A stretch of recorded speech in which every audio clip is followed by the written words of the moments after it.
स्वागत କରୁଛି ଗଣମାଧ୍ୟମ ପ୍ରତିନିଧିମାନେ।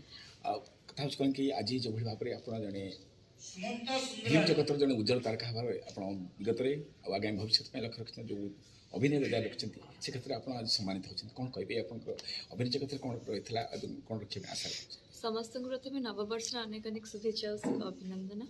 ଆଣ୍ଡ ତା ବାଦ ଆଜି ଯେଉଁଟା ହେଉଛି ଉତ୍କଳ ପ୍ରତିଭା ସମ୍ମାନ ଆଉ ସିନେତାରିକ ପ୍ରତିଭା ସମ୍ମାନ, ସମସ୍ତଙ୍କୁ ଗୋଟେ କଳାକାରକୁ ସବୁବେଳେ ଭଲ ଲାଗେ ଯେତେବେଳେ ସେ ଗୋଟେ କାମ କରେ, ତାକୁ ଟିକେ ପ୍ରୋତ୍ସାହନ ମିଳେ, ଗୋଟେ ଆୱାର୍ଡ଼ ଦେଲେ ସମସ୍ତେ ରେକଗ୍ନାଇଜ୍ କଲେ କି ସମସ୍ତେ ଆପ୍ରିସିଏଟ୍ ତାକୁ କଲେ।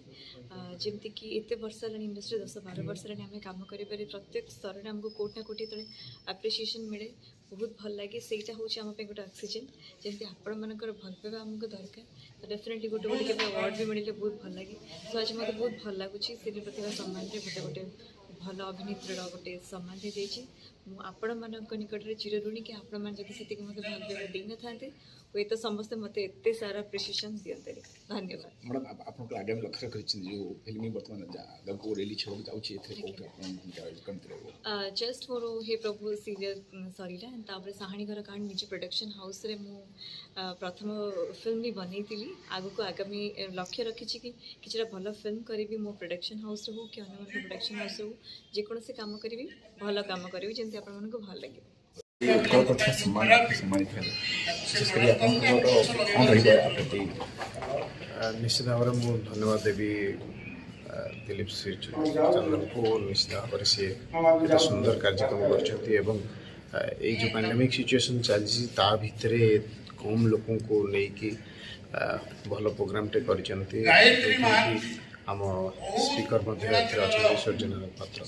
ତେଣୁ ଭାରି ଭଲ ଲାଗୁଛି, ଆମେ ଯାହା କାମ କରୁଛୁ ତାକୁ ଲୋକମାନେ ଦେଖୁଛନ୍ତି ଏବଂ ତାକୁ ପ୍ରଶଂସା ପତ୍ର ମିଳୁଛି। ସେଥିପାଇଁ ତାଙ୍କୁ ବହୁତ ବହୁତ ଧନ୍ୟବାଦ ଏବଂ ଆପଣଙ୍କ ମାଧ୍ୟମରେ ସାରା ଓଡ଼ିଶାବାସୀଙ୍କୁ ନମସ୍କାର। ଦେଖନ୍ତୁ, ଅଭିନୟ ଜଗତରେ ଆପଣ ଉଜ୍ଜଳ ତାରକା ଭାବେ ଆମେ ହେଉଛନ୍ତି, କିନ୍ତୁ ଅଭିନୟ ପାଇଁ ଆପଣ କ'ଣ ରଖିଛନ୍ତି, ଲକ୍ଷ୍ୟ ରଖିଛନ୍ତି ଆଗାମୀ ପାଇଁ? ଏବେ ଦେଖନ୍ତୁ, ମୋର ଏବେ ଗୋଟେ ସିନେମା ହେଉଛି ମୁଁ ତିଆରି କରିଛି, ଯାହାର ନାଁ ହେଲା ହେଉଛି ମହାବାହୁ। ମହାବାହୁ ହେଉଛି ଆମ ପ୍ରଭୁ ଜଗନ୍ନାଥଙ୍କ ଉପରେ ଆଧାରିତ ଫିଲ୍ମ ଏବଂ ତାକୁ ମୁଁ ନିର୍ଦ୍ଦେଶନା ଦେଇଛି ଏବଂ ସେଥିରେ ମଧ୍ୟ ଅଭିନୟ କରିଛି ମହାବାହୁଙ୍କ ଟାଇଟଲ୍ କ୍ୟାରେକ୍ଟରରେ।